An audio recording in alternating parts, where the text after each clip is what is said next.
नमस्कार, मी रोहित. लोकसभा निवडणुकीच्या पार्श्वभूमीवर आपण सध्या जळगावमध्ये आहोत. जळगावला सुवर्णनगरी म्हणून देखील ओळखलं जातं.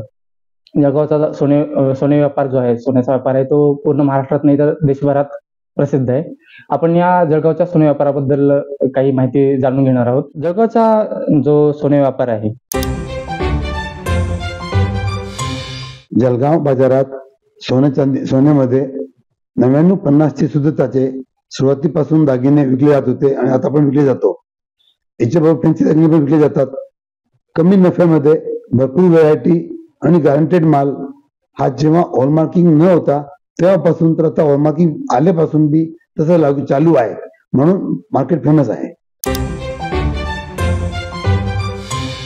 नाही तर ऑनलाईनच्या जळगावच्या सोने चांदीच्या मार्केटवर काही प्रभाव नाही, कारण दागिना समक्ष बघितल्याशिवाय कोणी पसंत करतच नाही. आणि दागिना एक दोन वस्तू नाही तर त्यांना भरपूर वस्तू बघावं लागतं तेव्हा पसंत करतात, म्हणून तसं काही जाणत नाही अजून. नाही, जीएसटी पाहिजे, पण जीएसटी थोडा कमी प्रमाणात पाहिजे. आज सोन्या चांदीच्या 3% दायऱ्यामध्ये आहे, तो कमी प्रमाणात केला पाहिजे, तर व्यापार अजून वाढतील. जीएसटी लागू झाल्यानंतर व्यापार वाढलाच आहे, कमी नाही झाला. आमची अपेक्षा गव्हर्नमेंट कडून अशीच आहे की सरकारने जो नियम लावलाय की 10,000 वर मोडताना केस दिली नाही पाहिजे, तो कमीत कमी 1 लाख रुपये केले पाहिजे.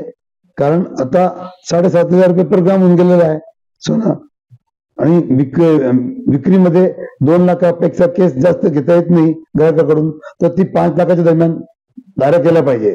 त्याच्याने व्यापार वाढेल. जीएसटी पण गव्हर्नमेंट कमी केला तर जीएसटीचे टर्न पण अजून सुद्धा वाढेल. आणि सोन्याचे भाव वाढलेले आहे, भरपूर वाढलेले आहे. तर सेफ गुंतवणूक म्हणून आज बी लोक सोन्याकडे पाहतात. आपली पब्लिक, आपली जनता नाही तर आंतरराष्ट्रीय मार्केटमध्ये बघा आपण, अमेरिका, रशिया, चायना या लोकांनी सुद्धा या काळात सोनं घेतलं आहे. कारण तय केला की अमेरिकन डॉलरचे व्याज रेट वाढणार नाही, या हिशोबाने लोकांनी सोन्याकडे कल घेतला आहे. तर आपली देशाची अर्थव्यवस्था जी मजबूत आहे आतापर्यंत, ती सोन्यामुळे आहे. प्रत्येक भारतीय नागरिक बचत करता, आणि जो बचत करतो तेवढा सोनं घेतो, म्हणून आपली इकॉनॉमी मजबूत आहे आणि देशाची जनता पण सुखी आहे. जे नवीन सरकारी, जे खासदार निवडून जाईल, यांच्यापेक्षा एकच आमच्याकडून की आम्ही जीएसटीचा जो 3% दायरा आहे सोन्याचा, तो कमी केला पाहिजे. 1.5 किंवा 2% केला पाहिजे, तर की अजून जास्त काम वाढेल.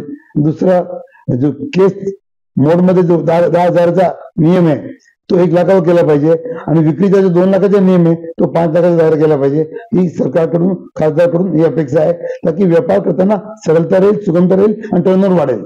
जो व्यापारी जास्त टर्नओव्हर करतो, जास्त जीएसटी भरतो, जास्त इन्कम टॅक्स भरतो, सरकार त्या व्यापारी करता त्याला प्रोत्साहन दिलं पाहिजे, त्याला काही मान दिला पाहिजे की इतर त्याला पाहून इतर लोकांना सुद्धा प्रोत्साहन वाढलं पाहिजे की आपण बी भाई जीएसटी जास्त भरू, इन्कम टॅक्स भरू, या हिशोबाने. महाराष्ट्रातील सर्व बातम्यांचे विश्वासार्ह व्यासपीठ, सकाळच्या सर्व सोशल मीडिया प्लॅटफॉर्मला लाईक, फॉलो आणि सबस्क्राईब करा. तसंच सर्व नोटिफिकेशनसाठी बेल आयकॉन प्रेस करायला विसरू नका.